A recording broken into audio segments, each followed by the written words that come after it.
سلام البنات، كي راكم؟ ان شاء الله تكونوا لاباس والحمد لله. ان شاء الله تكونوا باحسن حال. وصفتنا اليوم ميني مطلوع ولا خبز البالون. وصفه سهله وبسيطه، ما ياخذلكش كامل الوقت وما راحش تتعبي فيه. ما فيش لا تعب لا والو، خفيف، يصلح لي ساندويتش، يصلح ديريه في الفطور صباح، يعني يكفيك الوقت باش ديريه. حابه ديريه عشاء خفيف ولا غدا خفيف تاني تقدري ديريه، تخدميه وما عندكش الوقت تاني تقدري ديريه. للمهم ننتقلوا للمكونات نتاعنا.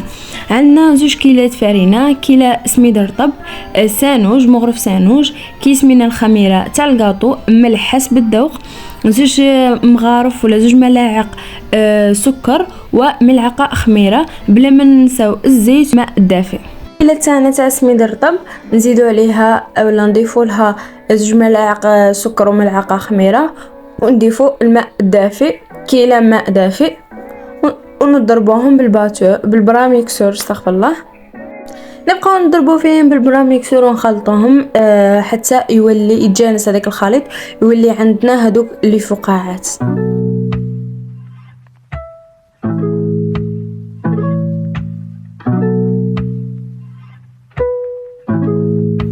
من بعد اللي ضربناهم مليح بالبراميكسور وطلعنا هذوك الفقاعات، نخلوها تخمر واحد 10 دقائق.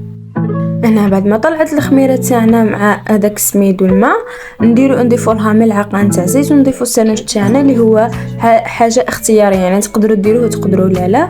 نضيفوا عليهم الكيلة تاعنا تاع الفرينه، ومع الكيلة تاعنا تاع الفرينه نحطوا الملح ونحطوا الكيس تاع الخميره، يعني ما نحطوهمش قبل الفرينه، ونبقاو نلمو حتى تصبح لنا عجينه. انا استعملت 1.5 كيلو نتاع فرينه، وكما قلت لكم من قبل يعني تقدروا تستخدموا اكثر مني الفرينه، وتقدروا تستخدموا اقل مني، يعني على حسب نوعيه الفرينه. من بعد نديروا عليها الزيت، يعني ندهنوها بالزيت ونحطوها نخلوها ترتاح حوالي 10 دقائق.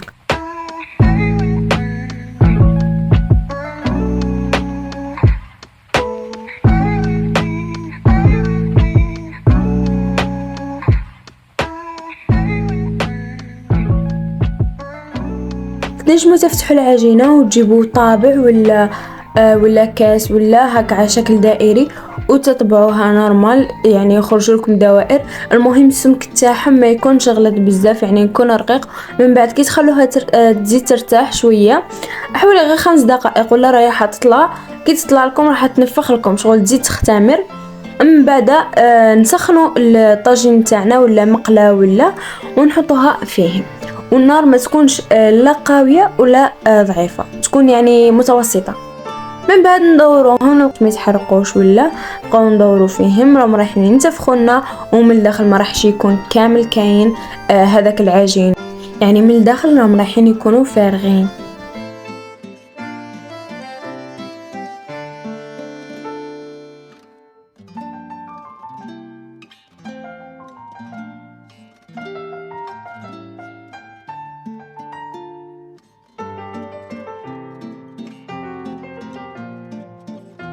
كما راكم تشوفوا فيهم الحجم تاعهم يكون متوسط، ما يكونوا كبار بزاف وما يكونوا صغار بزاف، يكونوا متوسطين الحجم، يعني يشبعوا وبنان.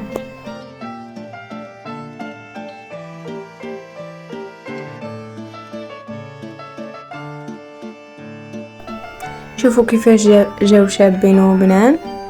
انا طيبت طاجين مغربي، ودرت كذلك دجاج وبطاطا مقليه، يعني حبيت ندير لهم دي ساندويتش. وهنا نكونوا كملنا الوصفه تاعنا السهله والبسيطه، واللي ما درتش منها كامل الوقت.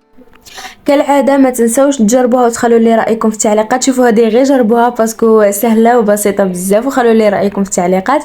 هنا مارا محبه الذوق وتعطيكم رايها كل يوم. وفي الاخير حابه نترحموا وتترحموا معايا على ضحايا زلزال الشعب المغربي، ونتمنى لهم السلامه للشعب المغربي، وربي يحفظ بلادنا ان شاء الله من كل شر، اللهم امين. المهم ما تنساوش الاشتراك في القناه وتفعيل الجرس ليصلكم كل جديد، والقاكم في فيديو جديد بكل خير وصحه وعافيه. باي باي.